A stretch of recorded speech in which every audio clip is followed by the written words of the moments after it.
Thanks so much, Philip. Thank you very much, Titus and Felix and everyone for having me here and being able to talk to you about, really, that was my introduction actually to the talk, from genotype to phenotype. And that's what imaging is about, to really look into the human being and try to describe the disease as good as possible and to be able to derive some prognostic information, hopefully. We'll see. So basically, that's not quite the slide you want to start with if you want to talk about imaging of end-stage heart failure, because these people survive.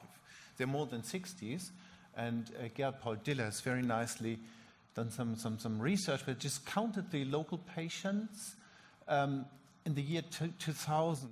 They set them set it at 100%, and then they just looked at the increase of the population of those more than 60 years of age. And actually, as you can see, the simple defects, they increase a lot. The not so simple defects, they increase a little bit less. And that tells you a story. Not only they are less frequent, but probably these patients have more problems. What these problems they die from, if they die, very often is chronic heart failure, sudden cardiac death, various cardiac causes such as stroke and so forth. And actually, that's an important message, because that's the attrition of patients as you observe them over time. That's the registry data looking at patients between 1953 and 1989. So it's an older cohort, so numbers are better today. But still, as you see, the various forms of congenital heart disease, as they are followed over time, in a good registry with a good death certification registry, that's not good news for these patients.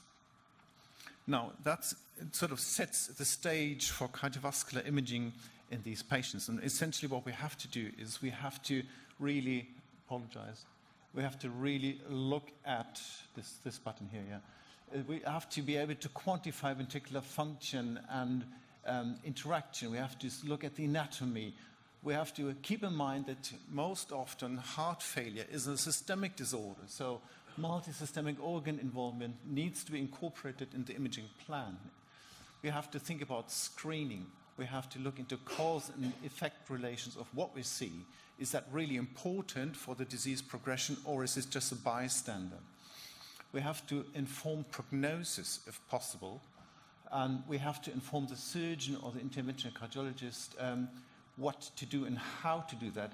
And essentially, heart failure is not only a matter of adult patients, also can happen in smaller patients, in younger patients, in kids. So the imaging methodology needs to be able to cover the whole age range. Now, fortunately, we've got a lot of tools to work with. Some of them are non-invasive, some use ionizing radiation, some not. And obviously, those are the ones we like best. But the other ones are very important as well. And then we have invasive methods. Catheter, CT-guided interventions. For kids, transesophageal echocardiography can be invasive to some degree. Some units use MR-guided cardiac catheterization. And the relative merits are known to most of you from the regular techniques we use. If you just look at the number of crosses under echo, echo is cheap and easy available. It's got sort of a decent number of crosses as you cover the whole anatomy and range of clinical questions a patient may come up with. And CMAR has got the most crosses, but is more expensive and not so easily available. CT's got a lot of crosses as well, but is associated with ionizing radiation, and catheter is invasive on top of that, although very useful in a single patient when an important question comes up. Now, imaging is all about timing.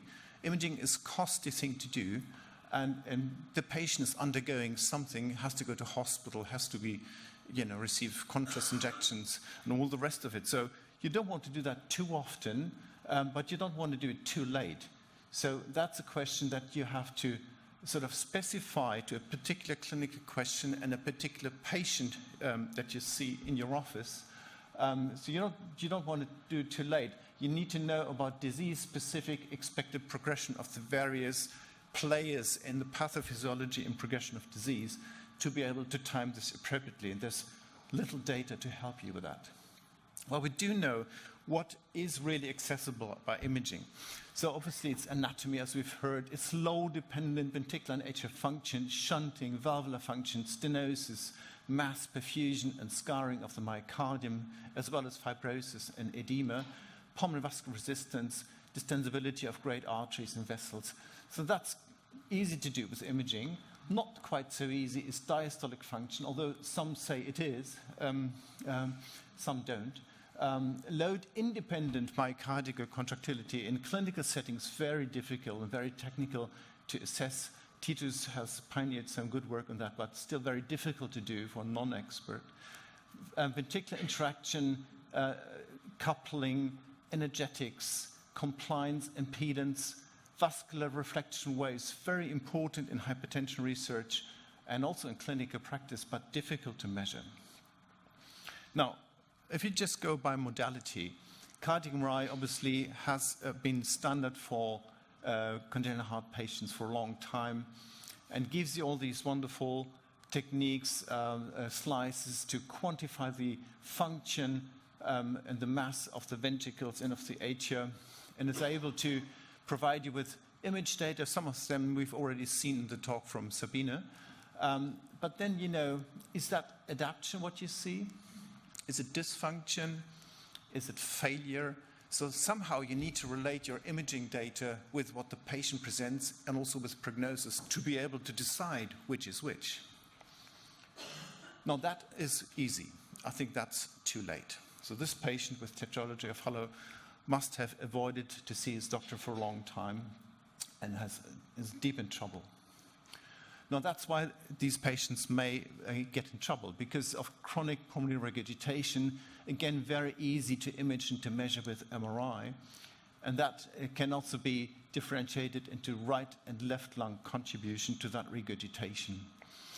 And that is the sort of the great thing about the simple MRI, is it gives you an option to image the whole cascade of pathophysiology, for example, in tetralogy of Fallot, but also in single ventricular disease. You can look at valvular regurgitation, quantify the volume load, follow the dilatation, and as it contributes to increased wall stress, evolving of right ventricular dysfunction, then relate that to the functional status of the patient to learn if that dysfunction, what you see is actually failure or still recovery can happen. We do know that the effect of chronic PR is deleterious. It will dilate up the right ventricle, as you can see here, PR here, and diastolic volume there, and you can see the relation is very clear, and also the relation of dilated hearts, the end systolic volume here, to RF, EF of the right ventricle is very clear. And these are old data, these are fresh data, but they show the same relation. Now, fortunately, you can do something to prevent heart failure. At least that's what we think what we do. So if you replace, for example, the pulmonary valve in tetralogy of Fallot, people from the Brompton group have published a very nice paper in Circulation 2017 looking at the MRI before, immediately and a little bit later after the procedure. Now, and they were able to say there's very nice reduction in size of the ventricles, as you would expect. The ejection fraction does not recover very quickly. It takes some time. So as you go on, the late follow-up MR scans shows a further reduction in end systolic volume, indicating further remodeling of the right heart so that the ejection fraction goes up. So these are very useful data because they are able to prognosticate recovery of the ventricle. There has been data from the Netherlands earlier showing, interestingly, very, very similar numbers. So if 160 mils per meter square end diastolic volume of the right ventricle is quite predictive of recovery if then the pulmonary valve is being replaced. And the end systolic volume of 82 mils is even a bit more specific, and both have a high sensitivity in this RC analysis. Now, It's not just about volumes and mass, it's also about the state of the myocardium. So imaging can show you whether or not there is scarring. And scarring is very important also in terms of prognosis. This is scarring of the right ventricle. This is scarring in fellow patients of the left ventricle, published by Sonia in 2006, again from the Brompton group. And she was able to show that the scarring is actually related to arrhythmia propensity, to VO2 max in exercise testing, but also to, again, end-systolic volume of the right ventricle. These are surrogate parameters. Well, we've learned earlier that these are prognostic as well.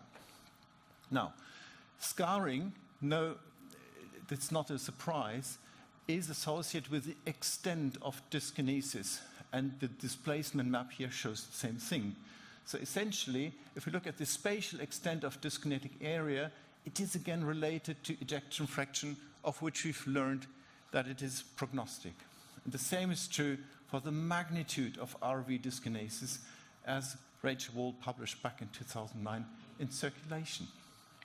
Now, the best available outcome predictors in repair tetralogy we have from imaging at this time actually is been taken from analysis of the indicator study published back in 2014. Another paper published this year looked at predictors of the fate of the patient even after pulmonary valve replacement, which I'm not covering here for time reasons. So no risk factors, RV mass volume ratio more than 0.3, risk starts. If the left ventricular ejection fraction is getting a problem, then risk further increases, and if atrial tachyarrhythmia is being included in the risk prediction model, then you can see that even after 5 years after the MR scan, these patients see a lot of hard outcomes of death and sustained ventricular tachycardia.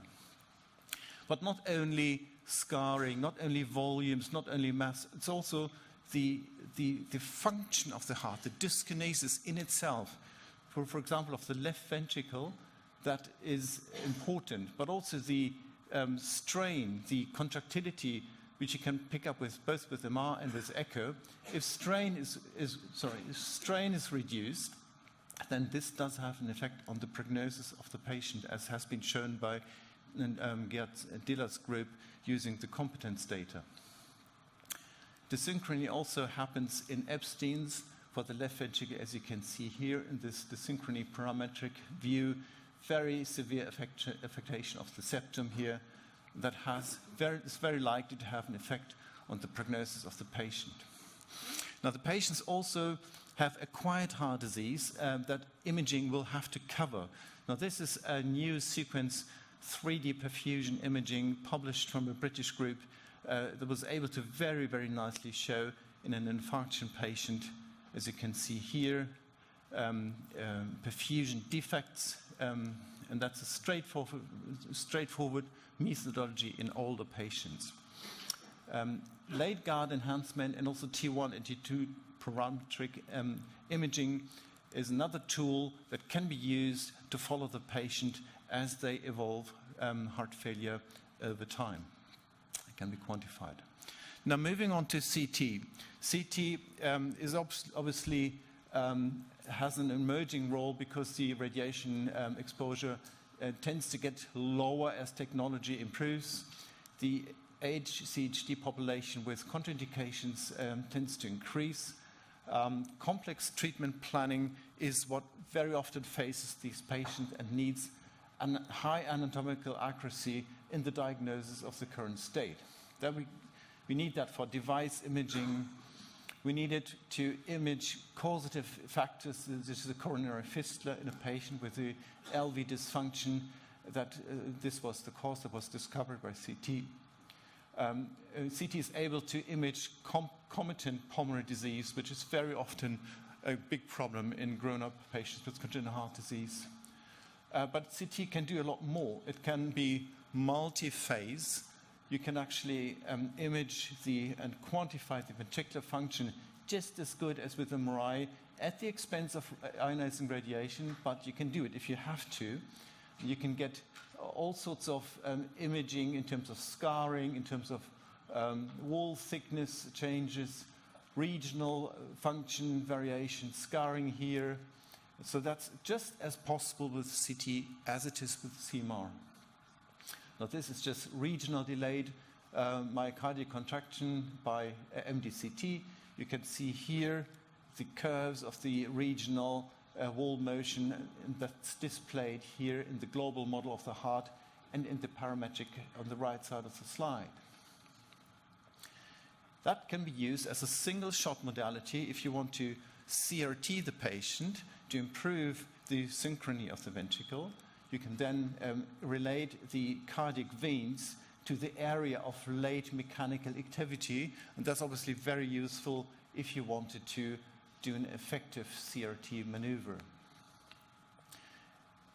To risk stratify patients that need a third or fourth or fifth reoperation is not only a problem for us, it is also a problem in developing countries who have much less access to medical quality and medical care. So we had a fellow coming over from Brazil, and he actually made a very nice piece of research. He said, we do have access to CT, and we do have access to Osirix. So why don't we just find out about a very straightforward method to reduce a procedure, very simple procedure, pulmonary valve replacement after follow repair. So essentially what Paulo did, he did just a normal CT angio, and then he took the surgeon's view. I can see Alex Hawker over there. He was involved in this research, and actually he wanted the surgeon to look at the data in a surgical way. Now this is the way the surgeon sees the patient. Stands on the right side and looks onto the sternum, and he wants to know how close is the ventricle, is the aorta, is the right coronary artery to the sternum. So if a cut into the patient, how dangerous is that? Maybe not so much for us because we are informed, we do the vascular scans of the groin to be able to cannulate the patient in the groin to risk reduce, but this may be different in developing countries. They also have to do these operations and have less access to this kind of safety medicine. And any surgeon can do that. It doesn't need a cardiologist, doesn't need me. They've done that just on their own. I think it's very nice data.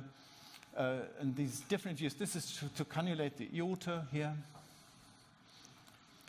This is to cannulate the veins. You can see the right atrium here, the SVC here.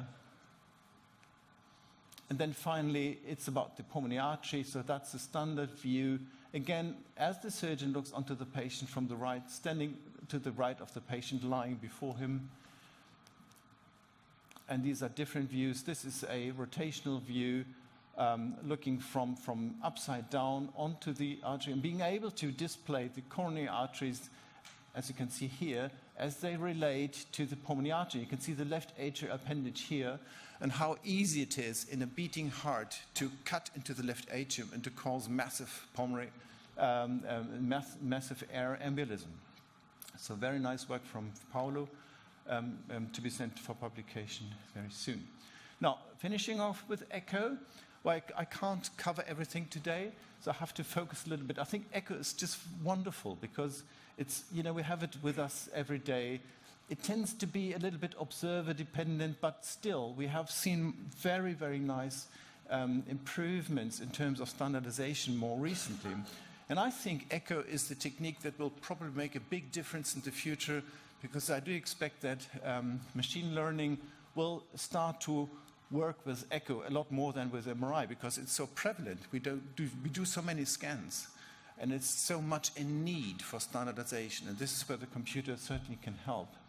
But without going into that, just one example. We all know why the Fontan failed: systemic venous hypertension, arrhythmia, impaired lung perfusion, coagulation disorders, cyanosis, and so forth.